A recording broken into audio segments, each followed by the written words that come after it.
Okay, so if you know anything about iPhones and Apple and all of this stuff, then you know that once a year, Apple releases a brand new iOS. And it was the summer last year where they announced what iOS 14 would look like, but it wasn't available properly until October, and it gave it a bit of a fresh new look, did iOS 14. It wasn't a huge refresh in terms of design and functionality and what iOS 14 could do, but it did give us widgets for the first time on iOS, and people, as far as I know, are really enjoying widgets, and I'm really enjoying the widgets as well. And every iPhone from that original iPhone SE all the way up to the brand new iPhone 12s could run iOS 14, and that was just lovely. But we're now at that time of the year where we start to speculate, we start to guess. It starts to get quite exciting because people want to know what is going to be in that new iOS 15, and iOS 15 actually is not as far away as you might think it is. This is because iOS 15 usually goes and gets announced at the WWDC event in the summer, so that should be in June this year if things stay on track, and that's when they announced iOS 14 last year, so we get to have our first look at it, and we get to have our first play with it because it is then released for developers in the beta. So that means that at this point pretty much anyone can go and get that developer beta of iOS 15 when it is announced in the summer. And everything that you see in this video, I'm going to show you some concepts of what iOS 15 could look like, but everything that is made in this video has come from a guy called 9tech11, and he's really good at this, so I will link everything in the description below to his Insta, his Twitter, his YouTube channel as well. So if you enjoy these concepts, then go and have a look at what he does. So first off, we should look at what phones are going to actually get iOS 15, and if you have an iPhone 6,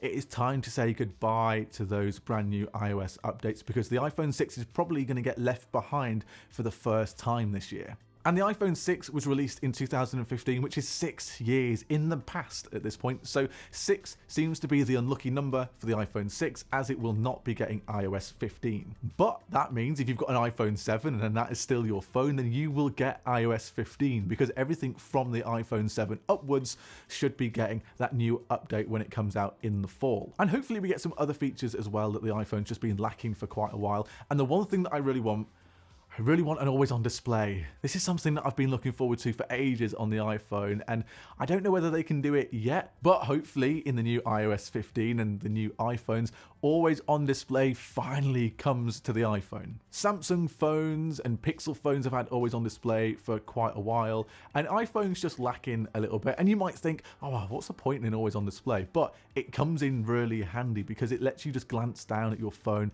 so you can just check your notifications without having to pick it up. Or you can just check and glance at the time without having to pick up your phone and go on it and all of that stuff. So an always on display is something that is really nice, and my favorite thing about an always on display is that when you're asleep you can have a glance over without having to pick up your phone. So hopefully this is something that we see in iOS 15, and this is what it could look like.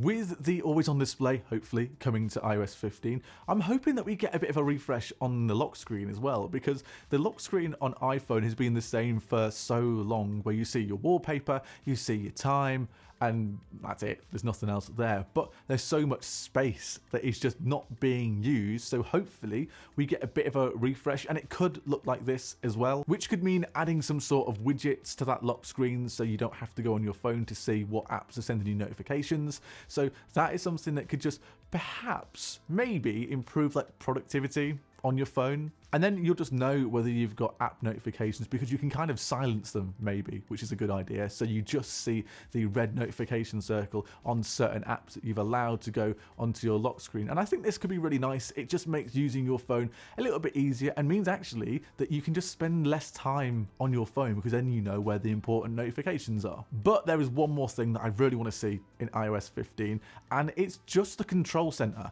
I just want Apple to update what the control center looks like and does.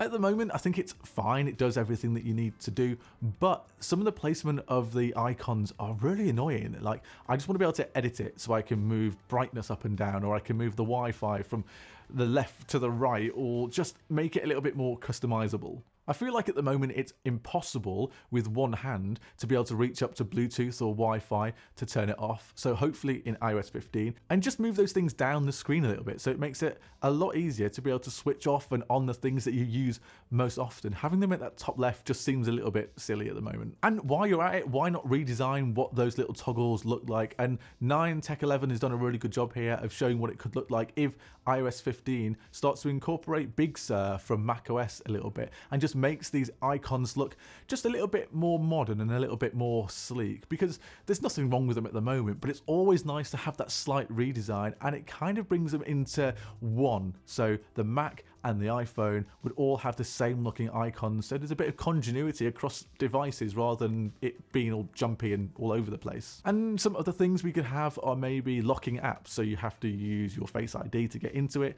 or maybe you have to use Touch ID, which maybe is coming to the new iPhones.